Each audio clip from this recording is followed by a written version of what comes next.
In a 3D printing business, everything will go wrong. Yes, everything will go wrong. In any business, everything will go wrong. And anything that is currently going right will eventually go wrong. This is what people really don't understand about starting a business. Many people have this very idealized version of like, we're going to get to a product and then that product's going to be amazing and we're going to make a bajillion dollars. And no part of that has ever occurred ever. No one has had that sort of skyrocketing success without just a massive number of fires burning in the background that they are dealing with. So the reason everything will go wrong is because we live in the universe and we are humans. And companies are things that exist in the humans and are populated by humans. If you are in the context of a 3D printing business, because that's where I'm coming from, you're running a manufacturing business, which means that you are dealing with physics and friction. Any machine that is currently operating will eventually break down. Any machine that is currently operating will eventually break down, stop, need to be replaced. Anything that is currently working well will eventually go out of skew or out of tune. And you are in a constant state of plate spinning in order to make sure that machinery is maintained, repaired, upgraded continuously, faster than it breaks down. This is shown on your books as depreciation of machinery. But in any sort of business, yes, everything is constantly breaking. And then even worse, if you are in a business where you are designing your machinery, you are in a state of constant learning, because since machinery only breaks down at the rate of friction, then you also do not learn the mistakes you made until friction takes its toll. And you're like, we need to fix that and upgrade the design going forward. So everything will be broken just because people didn't grease it. And then over time, it will eventually break because you will learn what was wrong. Operationally, everything will be broken because this is where you're dealing with humans. There will always be someone sick who is out late so that you ship things late. There will always be people who become very important and quit or die or move or have families and so on and so forth. So there's always that. The business is being held together. Well, let me push that off to a little bit of why the business is being held together. But people, you will be working with suppliers, and if you have a dozen suppliers, one of them will always be late or behind. All of these notes are why it's so important to be as simple as possible and do as few things as possible. Because each time you add in another component, another feature, another supplier or product or SKU, you are increasing the risk of something going wrong. Because the more components, the more pieces you have in the system, the more probability, the higher the chance that something will go askew and take the whole thing down with it. If you're running an assembly line, if you are missing a screw at the top of that assembly line, the rest of it will not be built because you cannot do anything after that screw until that screw shows up. So you want to simplify your business down as much as possible so that there is few objects that can break it. And also, as a startup, the simple fix to all of this stuff is redundancy. Well, have a spare for everything. Have a spare machine, have a spare person, have a spare supplier, so on and so forth. That is only doable in old established industries.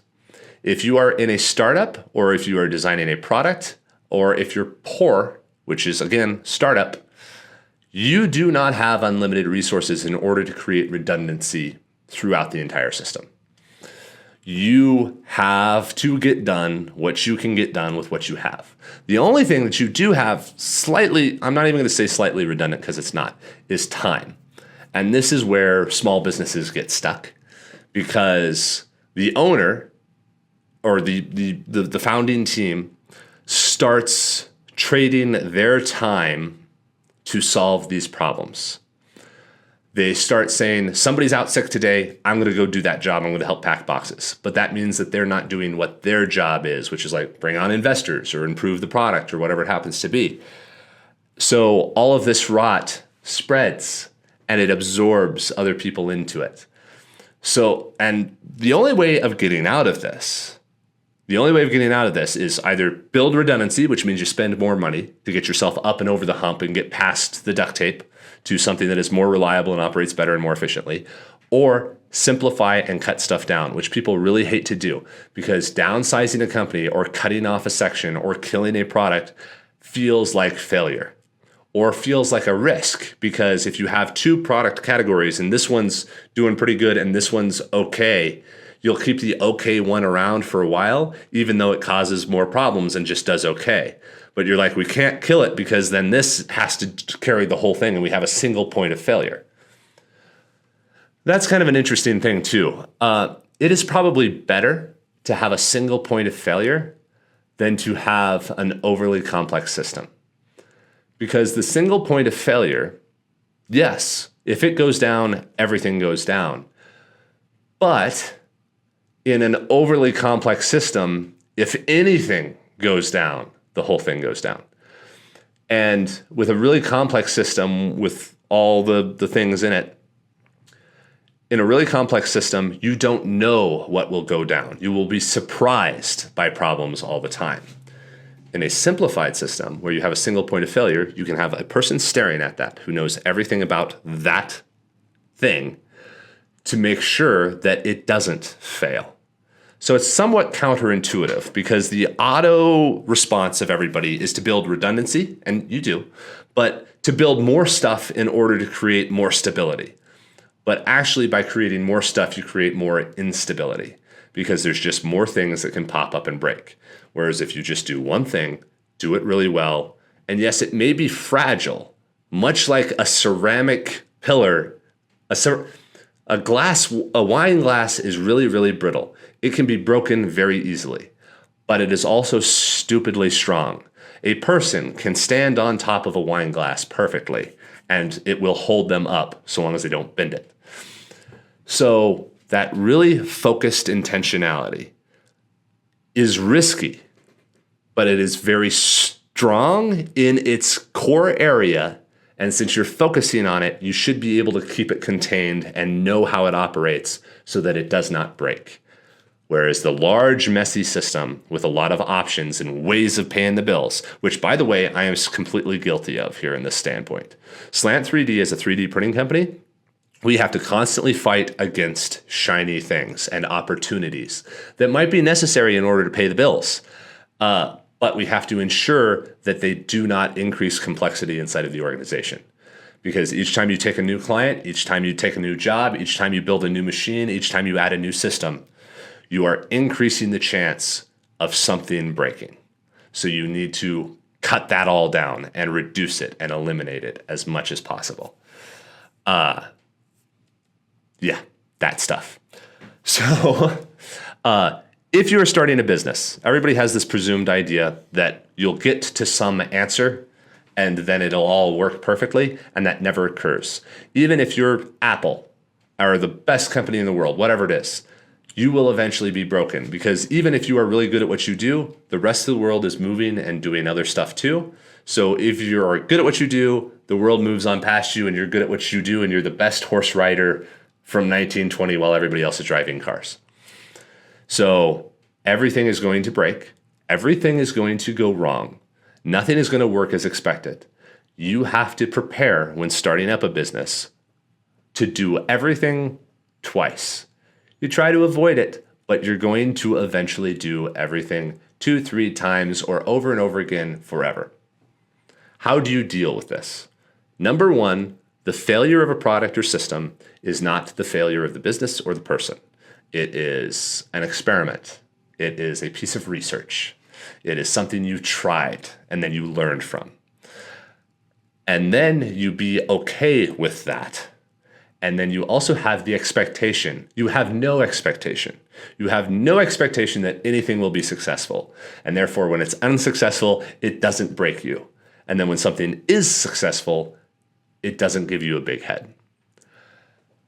So, if I was to sum this all up, if you are going to start a business and you have any expectation that all of it's going to go right and fall out correctly, you are immediately wrong and you're going to be disappointed, especially in manufacturing.